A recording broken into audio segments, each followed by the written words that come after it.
Good day, everybody. I'm Bernard Gersh from the Mayo Clinic. My first talk at this meeting will be on cardioprotection for reperfusion injury, the last frontier, a rather difficult and controversial topic. This is from, I believe, one of the most important studies done in the field of reperfusion. This is from Reimer and Jennings at Duke University, a dog study in 1973, in which they showed that the progression of necrosis was a gradual phenomenon over time. Coronary occlusion with dogs at 40 minutes after occluding the artery. What you see here is an area of gray, which is necrotic myocardium, transmural infarction, an area of pink, which is ischemic but viable myocardial infarction, but viable tissue, and non-ischemic tissue in red. After 3 hours, the area of necrosis now has expanded to include most of the viable ischemic myocardium, and only 11% of the myocardium that was viable is now viable, where it was 64% at 40 minutes. And at 96 hours, the infarct is completely transmural and there is almost no viable myocardium left. So this pivotal study, incredibly important study, pointed out that myocardial infarction is not an all or nothing phenomenon, but it is gradual with progression of necrosis over time. And this really set the stage for the reperfusion era, beginning with the initial studies using thrombolytic agents.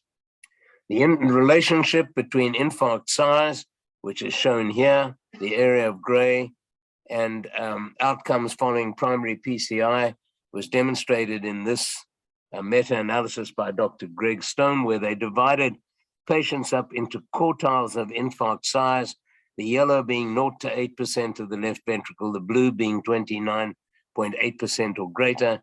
And what you can see at 1 year, if you have a very small infarction, 1.2% mortality, and if you have a large infarction, 8.8% mortality at 1 year. This is despite reperfusion with primary PCI. So the Reimer and Jennings phenomenon applies today.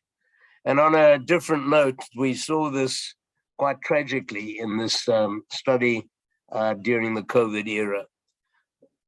And I call this the impact of collateral damage of the COVID pandemic and its impact upon the management of myocardial infarction. The late Dr. Tony Gershlich put together a registry of 55 interventional centers around the world, 265 patients, 144 with STEMI, 121 with non-ST-ACS. And these were patients who were either confirmed as being infected with COVID-19 or else they had a high index of clinical suspicion.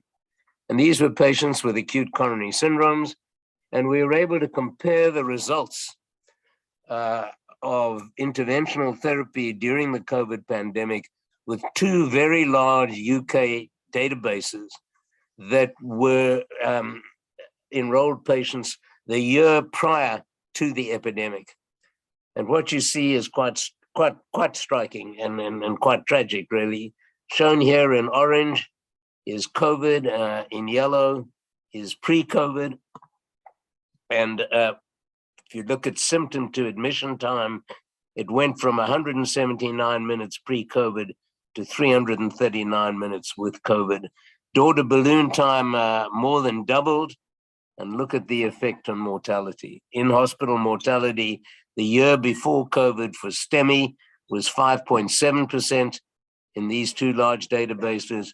During COVID, 22.9%, and this is with primary PCI. And cardiogenic shock almost trebled.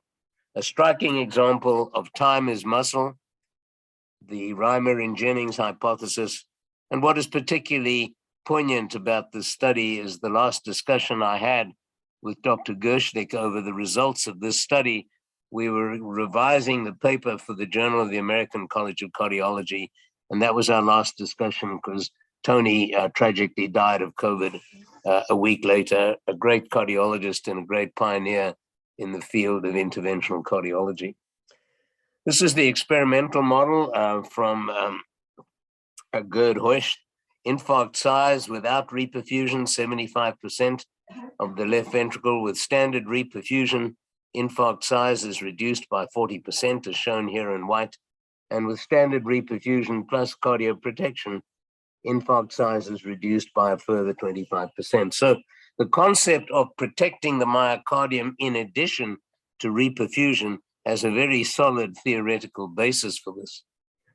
But if you really look at what has happened, this review written by my colleague, Dr. Prasad, and myself in Circulation a few years ago, we pointed out reperfusion injury, cardioprotection, and 2 decades of failed studies. And we called reperfusion injury the dark side of reperfusion. Now, if you look at the pathophysiology, I do not expect you to look at this in any detail. What you see is good news and bad news.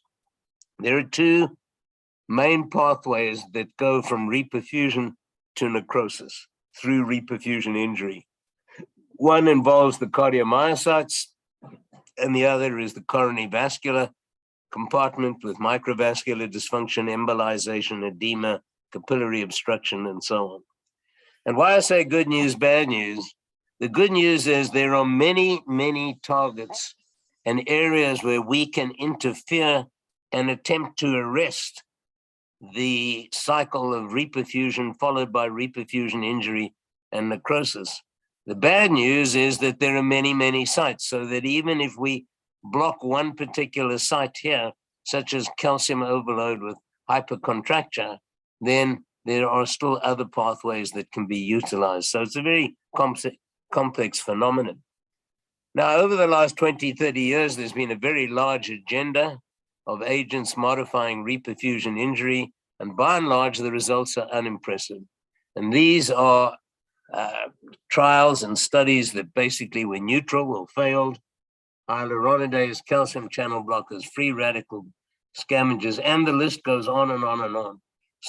Sodium hydrogen exchange inhibitors, complement inhibitors, nicorandil, hyperoxia, hypothermia, sodium nitrate, myocardial permeability, transition pore inhibition, cyclosporin. It's quite a long list, but very disappointing. And maybe some of the problems is we go from the experimental model to the clinical situation. I've never really been in a situation where there has been such a difference between the experimental model and the clinical situation, and something has been lost in translation. We had many small trials with surrogate endpoints that were positive, and then when we went to larger trials, they were neutral. There's a difference between ischemia, reperfusion, and what happens clinically. What happens clinically is, at least in the experimental model, there is atherosclerosis. You tie off a vessel with a ligature, occlude it, and then you reperfuse it. Well, that's not what happens in the clinical situation, where occlusion and reperfusion is often incomplete with distal coronary emboli playing a role, but it is not a sudden occlusion and then a sudden reperfusion. And then there are other differences, and animals don't have comorbidities. They don't have cardiovascular risk factors. Agent 6, interactions with adjunctive drug therapy and risk factor modification. All of these factors may modify cardioprotective signaling pathways in the human, but not in the animal. And then in many of the experimental studies, the drug was given before occlusion. Well, you can't do that in the clinical situation. And differences between species and microvascular function, collaterals in the coronary circulation. So there are many challenges. And in this review by Dr. Gersh, we pointed out the pathophysiology of acute myocardial infarction and strategies of protection beyond reperfusion, a continued challenge. And this was written in 2016. And we said that there are a couple of drugs that are promising. The concept of remote ischemic conditioning is promising, and we have to wait for the clinical trials. And I'm going to spend some time on remote ischemic conditioning because, in fact, the clinical trials of ANP and exenatide were negative. Some promise, ongoing trials for metoprolol and esmolol at the moment. You need to understand that there are two important pathways called the risk pathways. These are pathways, biochemical molecular pathways, that involve pro-survival kinase cascades. And they, in turn, have an effect on the opening of the mitochondrial permeability transition pore. And it is felt that it's when that pore opens, that allows entry into the cell of toxic substances and molecules that cause necrosis. And so if we can prevent this pore opening, this would be beneficial. And here are some of the factors that activate the pore. Cyclosporin, bendavia, insulin, atorvastatin, adenosine agonist growth factors, and pre and post conditioning. And this substance, cyclosporin, may inhibit the permeability pore opening directly and was thought to be very promising as a modification of reperfusion injury, but the trials, for one reason or another, were neutral. And really now most of the focus is on pre and post or per conditioning and its effect on these salvage kinases, with the hope that in the end they will prevent the transitional pore opening. Well, in terms of post conditioning, this is a situation where you blow up a balloon in an artery, occlude, and then release the balloon, blow it up again, release the balloon 4 or 5 times. Very promising in the experimental model, and but it hasn't stood the test of time. But Dr. Gersh has made the point, which I agree, and that is, if we could understand why this is so effective experimentally, we might then better understand the signaling transduction mechanisms that lead to reperfusion injury. And if we understand these mechanisms, we may come up with new pharmacologic interventions. So post-conditioning in itself has not been very effective, but there's still more to be learned at a basic scientific level. Now, what about remote preconditioning? It involves a stimulus, such as blowing up a cuff and releasing it in an upper or lower extremity. This results in the release of circulation preconditioning substances, which act on an effector and then through cell signaling act on a receptor that stimulates intracellular kinase pathways that have effects on the mitochondria that may be favorable, including closure of the permeability pore. And the protection may be multiple through decreased neutrophil inflammatory expression, decreased myocardial infarct size, and there is evidence for multi-organ protection during non-cardiac and cardiac surgery, and some of these techniques are used in surgical procedures to protect the end organ. Prior studies were quite promising. One of the first from Scandinavia showed that if you look at the amount of myocardium that was salvaged with primary PCI and per conditioning, it went up from 55 to 75%. And then a number of smaller studies shown here, ranging from 60 to 600 patients.